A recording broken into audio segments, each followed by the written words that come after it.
আজকে আমি ঘরোয়াভাবে হাতের কাছে যা আছে তাই দিয়ে থাই স্যুপ বানাবো, কিন্তু খেতে একদম রেস্টুরেন্টের স্বাদ।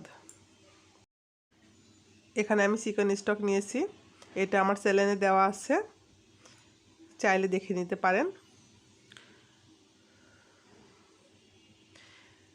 এখানে আমি 2টা ডিম নিয়েছি, ডিমের সাদা অংশ নেব না, শুধু কুসুম দুটা নিয়ে নিব। সাদা অংশ দিলে একটা সাদা সারা সারা ভাব হয়ে থাকবে, তাই শুধু কুসুম দুটা নিয়ে ভালোভাবে ফেটিয়ে নেব।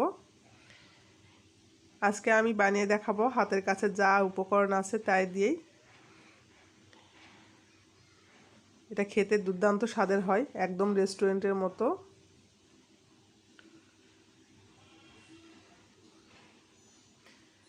এটা ছোট থেকে বড় সবাই পছন্দ করে, আমার বাসায় সবাই এটা পছন্দ করে। এটা আমি মাঝে মাঝে বানিয়ে নিই এভাবে। আমি এখন একটা একটা করে সব উপকরণ দিয়ে দিব। চিকেন স্টকের মধ্যে আমি দিয়ে দিলাম ধুয়ে পরিষ্কার করে রাখা চিংড়ি মাছ, তারপর ফেটিয়ে নেওয়া ডিমের কুসুম 2টা। এবার দিয়ে দিলাম কর্নফ্লাওয়ার, বড় চামচের 1 চামচ। যে যেরকম ঘন করবেন সেই রকম মাপের কর্নফ্লাওয়ার দিয়ে দিবেন। আর দিয়ে দিচ্ছি টমেটো সস।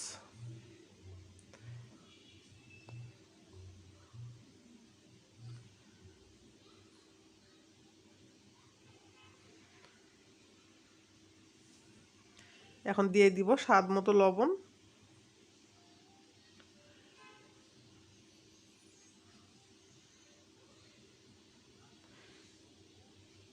আর দিয়ে দিলাম চিনি।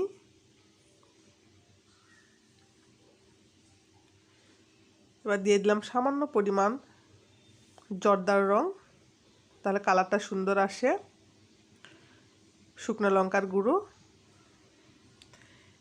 আর চিকেন স্টকের সঙ্গে যে চিকেনগুলো আমি সিদ্ধ করে নিয়েছিলাম সেইটা ছাড়িয়ে নিয়েছি, সেই চিকেনটা দিয়ে দিলাম। এখন কয়েকটা স্লাইস আদা দিয়ে দিলাম, 3-4টা কাঁচামরিচ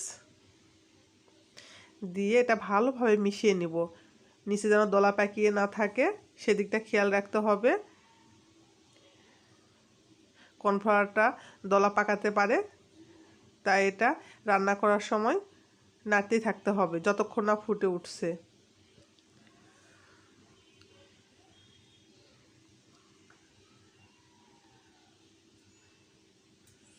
এটা টমেটো সস আর শুকনো মরিচের গুঁড়া জর্দা কালারে কালারটা সুন্দর আসে। আমি লবণ, চিনি আর টমেটো সস পরে আরও দিয়ে দিয়েছি, আপনারা আপনাদের স্বাদ মতো দিবেন। এটা চেক করে নেবেন, যে যেরকম লবণ মিষ্টি পছন্দ করেন সে সেরকম দিয়ে নেবেন।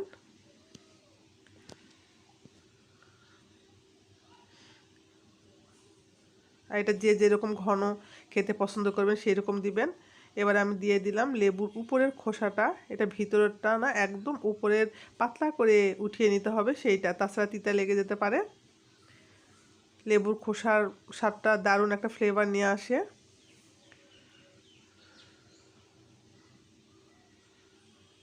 আমার রেডি হয়ে গেছে। শেষে নামানোর আগে লেবু দিয়ে দিলাম, আমার কাছে গোলমরিচ ছিল না তাই আমি দিইনি, আপনারা গোলমরিচটা দিয়ে নেবেন।